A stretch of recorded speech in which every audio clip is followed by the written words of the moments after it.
नमस्कार दोस्तों, अगर आपको भी चेन्नई और मुंबई के बीच खेला गया आईपीएल का तीसरा मुकाबला पसंद आया हो तो इस वीडियो को दिल से एक लाइक जरूर करें। नमस्कार दोस्तों, आईपीएल 2025 का तीसरा और अब तक का सबसे रोमांचक, सांसों को रोक देने वाला महामुकाबला आज आईपीएल इतिहास की दो बड़ी टीमें चेन्नई सुपर किंग्स और मुंबई इंडियंस के बीच एमए चिदम्बरम स्टेडियम चेन्नई में खेला गया। ऐसे में मुकाबले की शुरुआत हुई चेन्नई के टॉस जीतने को लेकर। जी हाँ, आज के इस रोंगटे खड़े कर देने वाले महामुकाबले में कप्तान ऋतुराज गायकवाड़ ने टॉस जीता और पहले गेंदबाजी करने का फैसला किया और विपक्षी टीम मुंबई को बल्लेबाजी के लिए आमंत्रित किया था। फिर मुकाबला शुरू हुआ। रनों की बारिश करने के इरादे से मुंबई की ओर से रोहित शर्मा और रायन रिकेल्टन ओपनिंग बल्लेबाजी करने के लिए मैदान में उतरे। दोस्तों, इन दोनों ही बल्लेबाजों के कंधों पर इस महामुकाबले में अपने टीम को एक विस्फोटक ओपनिंग शुरुआत दिलाने की बड़ी जिम्मेदारी थी। लेकिन दोस्तों, चेन्नई के खिलाफ इस महामुकाबले में मुंबई की शुरुआत काफी खराब रही। जी हाँ, और पहला ओवर लेकर आए तूफानी गेंदबाज खलील अहमद ने चौथी गेंद पर ही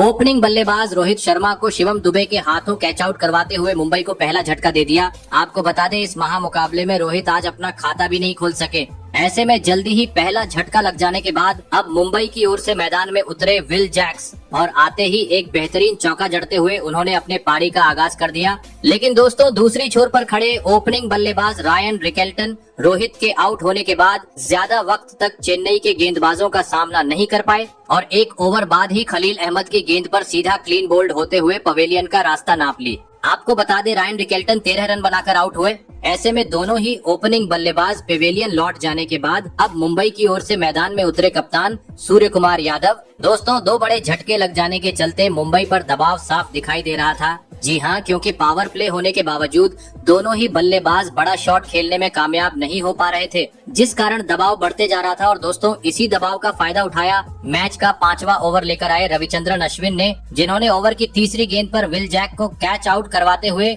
मुंबई को पावर प्ले में ही तीसरा झटका दे दिया। आपको बता दें, विल जैक 11 रन बनाकर आउट हुए। दोस्तों, पावर प्ले में ही 3 बड़े बल्लेबाज पवेलियन लौट जाने के चलते मुंबई की टीम काफी ज्यादा दबाव में थी। ऐसे में अब कप्तान सूर्या का साथ निभाने मैदान में उतरे तिलक वर्मा। बता दूं, खराब शुरुआत के चलते आज मुंबई पावर प्ले के 6 ओवर का खेल खत्म होने तक 50 रन ही स्कोर बोर्ड पर लगाने में सफल हो पाई थी। लेकिन चेन्नई के सामने बड़ा लक्ष्य खड़ा करना था, तो अब मैदान में मौजूद सूर्य कुमार यादव और तिलक वर्मा को तेज गति से विस्फोटक अंदाज में बल्लेबाजी करते हुए एक साझेदारी निभाने की जरूरत थी। परंतु चेन्नई के बेहतरीन गेंदबाजी के सामने पावर प्ले के बाद भी मुंबई के बल्लेबाजों से काफी धीमा खेल मैदान में देखने को मिल रहा था। जी हाँ, तिलक वर्मा और सूर्य कुमार यादव बड़ा शॉट खेलने का प्रयास तो कर रहे थे, लेकिन उसमें सफल नहीं हो पा रहे थे, जिस कारण एक बार फिर मुंबई की टीम दबाव महसूस करने लगी थी। और दोस्तों, इसी का फायदा उठाया मैच का 11वां ओवर लेकर आए नूर अहमद ने, जिन्होंने ओवर की तीसरी गेंद पर कप्तान सूर्य कुमार यादव को महेंद्र सिंह धोनी के हाथों स्टंप आउट करवाते हुए मुंबई को चौथा झटका दे दिया। आपको बता दें, कप्तान सूर्या 29 रन बनाकर पवेलियन लौटे। लेकिन दोस्तों, असली मजा तो मैच के 12वें ओवर में देखने को मिला, जहां पर एक बार फिर गेंदबाजी करने आए नूर अहमद ने अपना जादू बिखेर दिया और एक ही ओवर में मुंबई को दोहरा झटका दे दिया। जी हाँ, पहले तीसरी गेंद पर मैदान में उतरे नए बल्लेबाज रॉबिन मिंज को रविंद्र जडेजा के हाथों कैच आउट करवाया, तो इसी ओवर की अंतिम गेंद पर मुंबई के महत्वपूर्ण बल्लेबाज तिलक वर्मा को एलबीडब्ल्यू आउट करते हुए मुंबई को पूरी तरीके से बैक फुट पर लाकर खड़ा कर दिया। आपको बता दें, रॉबिन जहां 3 रन बनाकर आउट हुए, तो वही तिलक वर्मा 31 रन की पारी खेल पवेलियन चलते बने। दोस्तों, एक के बाद एक मुंबई के बड़े बल्लेबाजों को पवेलियन भेजने के चलते अब चेन्नई पूरी तरीके से मुंबई पर हावी हो चुकी थी, क्योंकि अभी तक 100 रन भी स्कोर बोर्ड पर नहीं लगे थे और 6 बड़े बल्लेबाज पेवेलियन लौट चुके थे। मुंबई का पूरा खेमा परेशान था। ऐसे में अब चेन्नई के गेंदबाजों का सामना करने मैदान में उतरे मिचेल सेंटनर और नमन धीर। लग रहा था अब इन दोनों खिलाड़ियों के बीच साझेदारी देखने को मिलेगी। लेकिन दोस्तों, नूर अहमद का तूफान आज रुकने का नाम ही नहीं ले रहा था। जी हाँ, क्योंकि मैच के 17वें ओवर में एक बार फिर नूर अहमद ने चमत्कार कर डाला और स्ट्राइक पर खड़े नमन धीर को अपने जाल में फंसाकर क्लीन बोल्ड करते हुए महज 17 रन पर पवेलियन भेज दिया। वही इसके बाद अगले ओवर में मिचेल सेंटनर का भी चेन्नई ने पत्ता साफ कर दिया। दोस्तों, देखा जाए तो चेन्नई ने अपनी बेहतरीन गेंदबाजी के दम पर मुकाबले को पूरी तरीके से अपने जेब में डाल दिया था, क्योंकि अभी तक 120 रन भी स्कोर बोर्ड पर नहीं लगे थे और अब मात्र अंतिम 2 ओवर का खेल बाकी था। अगर मुंबई को सम्मानजनक लक्ष्य तक पहुंचना था तो अब अंतिम 2 ओवर में ताबड़तोड़ बल्लेबाजी करने की जरूरत थी। और दोस्तों ऐसा ही कुछ मैदान में मौजूद दीपक चाहर के बल्ले से देखने को मिला, जिन्होंने अंतिम 2 ओवर में आतंक मचा दिया और ताबड़तोड़ अंदाज में बल्लेबाजी करते हुए मैदान में चौके छक्के झड़ने शुरू कर दिए और जैसे तैसे करते हुए मुंबई को 150 रन के पार पहुंचा डाला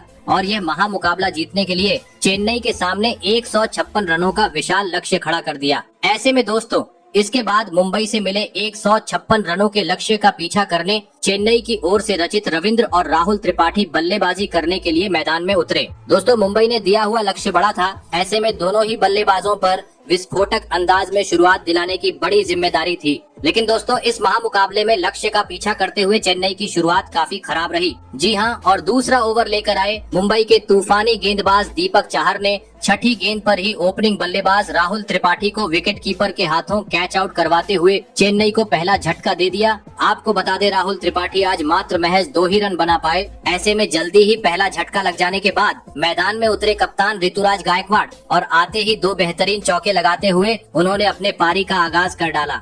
दोस्तों भले ही चेन्नई जल्दी ही अपना पहला विकेट गंवा चुकी थी, लेकिन पावर प्ले का बेहतरीन तरीके से फायदा मैदान में मौजूद रचित रविंद्र और कप्तान ऋतुराज गायकवाड़ उठाते हुए नजर आ रहे थे। जी हां, खास करके ऋतुराज गायकवाड़ जो हर ओवर में अपने हाथ खोलते हुए मुंबई के गेंदबाजों पर दबाव बना रहे थे और एक के बाद एक बेहतरीन शॉट जड़ते हुए कभी छक्का तो कभी चौका बटोर रहे थे, जिस कारण काफी तेज गति से पावर प्ले में चेन्नई की टीम आगे बढ़ रही थी। और इसी बीच मैच का छठा ओवर भी स्ट्राइक पर खड़े बल्लेबाज ऋतुराज गायकवाड़ ने बुरी तरफ फोड़ डाला और इस ओवर में लगातार 3 करारे चौके जड़ते हुए पावर प्ले का 6 ओवर का खेल खत्म होने तक टीम को 62 रनों तक पहुंचा दिया। दोस्तों लक्ष्य का पीछा करते हुए चेन्नई को जिस शुरुआत की जरूरत थी वह रचित रविंद्र और ऋतुराज गायकवाड़ की धमाकेदार बल्लेबाजी ने अब दिला दी थी। लेकिन अब इन दोनों ही बल्लेबाजों के कंधों पर जिम्मेदारी थी कि पावर प्ले के बाद भी इसी रन गति से बल्लेबाजी करें और टीम को आगे ले जाए। और दोस्तों ऐसा ही कुछ मैदान में देखने को भी मिला। जी हां, और एक बार फिर ऋतुराज गायकवाड़ के बल्ले से जिन्होंने पावर प्ले खत्म होते ही अगले ओवर में एक तेज तर्रार चौका जड़ दिया और मात्र 22 गेंद में मुंबई के खिलाफ अपना धमाकेदार 50 भी पूरा कर डाला। लेकिन दोस्तों 50 पूरा करने के बाद टीम के लिए बहुमूल्य पारी खेल रहे ऋतुराज गायकवाड़ ज्यादा वक्त तक क्रीज पर नहीं टिक पाए और एक बार फिर गेंद को सीमा रेखा के पार पहुंचाने के चक्कर में बाउंड्री पर कैच आउट होते हुए अपना कीमती विकेट गवा बैठे। आपको बता दें ऋतुराज गायकवाड़ 53 रन की एक शानदार पारी खेल आउट हुए। ऐसे में 2 विकेट गिर जाने के बाद अब चेन्नई की ओर से मैदान में उतरे शिवम दुबे और आते ही उन्होंने एक आसमानी छक्का तो जरूर जड़ा, लेकिन इतनी बेहतरीन शुरुआत मिलने के बावजूद वह मुंबई के गेंदबाजों के खिलाफ बड़ी पारी खेलने में पूरी तरह नाकामयाब रहे और एक ओवर बाद ही बड़ा शॉट खेलने के चक्कर में बाउंड्री पर अपना विकेट गवा बैठे। आपको बता दें शिवम दुबे 9 रन की पारी खेल आउट हुए। ऐसे में अब मैदान में उतरे दीपक हुड्डा। लेकिन दोस्तों मुंबई के खिलाफ इस महामुकाबले में दीपक हुड्डा टीम के लिए कुछ खास योगदान नहीं दे पाए और महज 3 रन के निजी स्कोर पर अपना विकेट गवा बैठे। आपको बता दें चेन्नई को लगातार यह 3 बड़े झटके मुंबई के युवा गेंदबाज विघ्नेश पुथुर ने दिए। ऐसे में दोस्तों अब मुंबई की गेंदबाजों का सामना करने मैदान में उतरे सैम करन, लेकिन दोस्तों वह भी मुंबई की घूमती हुई गेंद के सामने ज्यादा वक्त तक मैदान में नहीं टिक पाए और 2 ओवर बाद ही विल जैक की गेंद पर सीधा क्लीन बोल्ड होते हुए अपना विकेट गवा बैठे। आपको बता दें सैम करन 4 रन बनाकर आउट हुए। दोस्तों मुंबई के खेमे में अब आशा जगती हुई नजर आने लगी थी, क्योंकि चेन्नई के 5 महत्वपूर्ण बल्लेबाज अब पवेलियन लौट चुके थे। ऐसे में अब मैदान में उतरे सर रविंद्र जडेजा। वहीं अब मुकाबला भी रोमांचक मोड़ पर पहुंच चुका था। अंतिम 4 ओवर का खेल बाकी था और अभी भी चेन्नई को जीत के लिए 31 रनों की जरूरत थी, जहां पर 17वें ओवर में रविंद्र जडेजा ने एक चौके की मदद से इस ओवर में 10 रन बटोर लिए।